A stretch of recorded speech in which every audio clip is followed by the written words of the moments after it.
Selamat malam Ibu Bapak Saudara sekalian. Malam hari ini kita kembali dalam ibadah keluarga. Dan kiranya setiap kita telah membaca akan kebenaran firman Tuhan yang menjadi pendarasan dari perenungan kita pada malam hari ini. Pada malam hari ini kita akan merenungkan tentang sebuah doa. Tentu setiap kita yang adalah orang Kristen yang mengatakan bahwa doa adalah nafas kehidupan orang percaya, kita ada untuk senantiasa berdoa kepada Tuhan. Dan dalam sebuah doa setidaknya ada dua hal yang perlu kita ingat. Yaitu yang pertama adalah doa adalah sebuah ungkapan kita kepada Allah. Dan hal kedua yang perlu kita ingat adalah doa adalah sebuah ruang bagi kita untuk menyapa Allah, untuk berjumpa dengan Allah.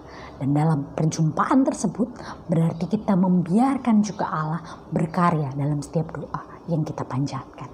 Jadi dua hal tadi, kita memohon kepada Tuhan, dan yang kedua dalam perjumpaan tersebut kita membiarkan, kita memberi ruang kepada Allah untuk berkarya dalam setiap doa yang kita panjatkan kepadanya.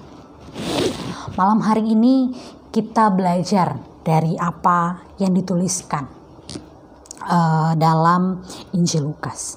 Jika sebelumnya di malam kemarin kita merenungkan tentang bagaimana doa Bapa Kami harus kita hidupi dalam setiap langkah kehidupan beriman kita, maka pada malam hari ini kita belajar tentang doa yang memberi kita sebuah pengertian terhadap apa yang Tuhan kehendaki. Ibu Bapak Saudara sekalian, berbicara tentang doa, saya punya dua pembeda akan seseorang terhadap doa. Ada orang yang pertama, inilah adalah orang yang sangat optimis dengan doanya. Dan dia selalu mengharapkan doanya terkabul sesuai dengan ekspektasinya. Dan orang kedua adalah orang yang berserah penuh pada kehendak Tuhan. Dia sudah melakukan yang terbaik. Dia sudah meminta kepada Tuhan. Dia sudah mengutarakan apa yang dia inginkan kepada Tuhan. Dan sisanya bagi dia itu adalah kehendak Tuhan. Sepenuhnya kehendak Tuhan. Ibu Bapak, kita bisa mengerti ya dua pembeda dari dua orang tersebut. Orang pertama adalah orang yang begitu optimis. Dia menganggap bahwa dengan berdoa ya dia bisa melakukan atau Tuhan mampu melakukan berbagai perkara hanya dengan dia berdoa kepada Tuhan. Tapi orang yang kedua, dia sudah berdoa, dia sudah berusaha, tapi dia membiarkan apapun yang menjadi kehendak Tuhan berkarya dalam kehidupannya. Dua orang ini sungguh sangat berbeda. Dan di manakah kita?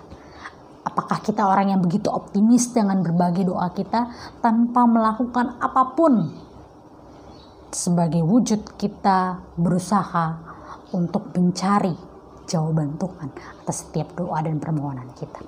Atau kita orang yang kedua tadi, orang yang berusaha, orang yang juga berdoa, orang yang membiarkan Tuhan berkarya dalam kehidupannya. Orang yang pertama ini tentu akan ada satu resiko ketika dia optimis penuh pada doanya akan senantiasa dijawab Tuhan. Lalu satu ketika doa yang dia panjatkan tidak sesuai jawabannya dengan ekspektasinya, maka dia akan mengutuk Tuhan. Dia akan menyalahkan Tuhan bahwa inikah Tuhan jawaban atas doa saya? Saya sudah menyerahkan, saya sudah memohon kepada Tuhan, tapi kenapa begini? Karena dia sungguh optimis dengan doanya tanpa melakukan apapun. Tapi orang yang kedua ini, apapun jawaban Tuhan akan doanya, dia yang penting adalah sudah melakukan yang terbaik, dan dia menyerahkan penuh, otoritas penuh pada kehendak Tuhan. Jadi ketika Tuhan menjawab doanya tidak sesuai dengan ekspektasi atau apa yang dia harapkan, dia tidak kecewa kepada Tuhan, tapi dia tetap bersyukur bahwa Tuhan senantiasa memelihara kehidupannya karena dia sudah melakukan yang terbaik. Nah, ibu bapak saudara sekalian, dari dua orang tadi kita mau belajar bahwa berdoa berarti seperti orang yang kedua, yaitu kita meminta kepada Tuhan, kita mencari jawaban dengan berusaha, dan kita mengetuk hati Tuhan dengan berdoa, dan kita membiarkan apakah Tuhan mau membukakan pintu bagi kita atau tidak. Tapi ingatlah, sebagai anak-anak Tuhan, sama halnya seperti relasi antara anak dengan orang tua, maka begitu juga relasi kita dengan Allah. Ketika kita mau meminta, ketika kita mau mencari, dan kita mau mengetuk, maka bukankah Tuhan akan senantiasa membukakan, memberikan, bahkan memberi kita menemukan sesuatu. Karena Tuhan tidak akan membiarkan kita ada dalam sebuah kondisi yang kemudian mencelakakan kita. Rancangan Tuhan adalah rancangan damai sejahtera, kata kitab Yeremia, bukan rancangan malapetaka. Dan ketika kita meminta kepada seorang, ada anak meminta kepada orang tua sebuah daging, tidak mungkin seorang orang tua akan memberikan kepada anaknya kecoa atau hal-hal yang tidak bisa dia makan. Ketika seorang anak kecil, bayi menangis, dia minta sebuah susu, tidak mungkin orang tuanya akan memberikan dia nasi karena dia tidak bisa makan itu. Maka begitu jugalah relasi kita dengan Tuhan. Ketika kita meminta sesuatu kepadanya, maka Tuhan akan memberikan yang secukupnya. Maka Tuhan akan memberikan yang terbaik bagi setiap kita sebagai anak-anaknya, karena kita adalah anak-anaknya. Dan yang terpenting adalah kita meminta kepada Tuhan dan membiarkan dia berperkara dalam kehidupan kita.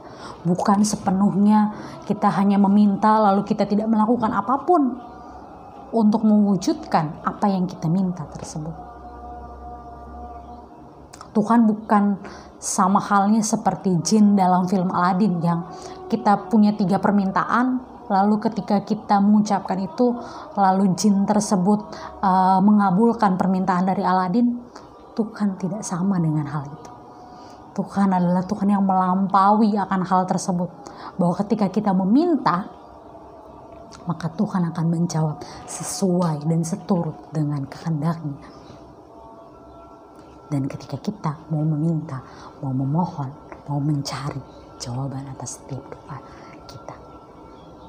Mari terus mencari Tuhan, mari terus libatkan Tuhan dan memberikan ruang sebesar-besarnya kepada Tuhan atas segala doa dan permohonan kita. Ketika kita mampu melakukan hal tersebut, maka sungguh nyata Roh Allah bekerja nyata dalam setiap langkah kehidupan kita. Kita tidak menyangkal roh yang ada dalam diri kita, dan kita mau berkarya, dan kita mau mengerti, kita mau membiarkan Roh Kudus bekerja dalam kehidupan kita ketika kita mampu memahami akan kehendak Tuhan yang boleh nyata dalam setiap langkah kehidupan kita. Teruslah berkarya, teruslah memohon kepada Tuhan, dan teruslah biarkan Allah bekerja dalam setiap langkah kehidupan beriman kita. Allah menyertai dan membimbing setiap kita untuk melakukan apa yang Ia kehendaki dalam setiap langkah kehidupan beriman kita. Amin.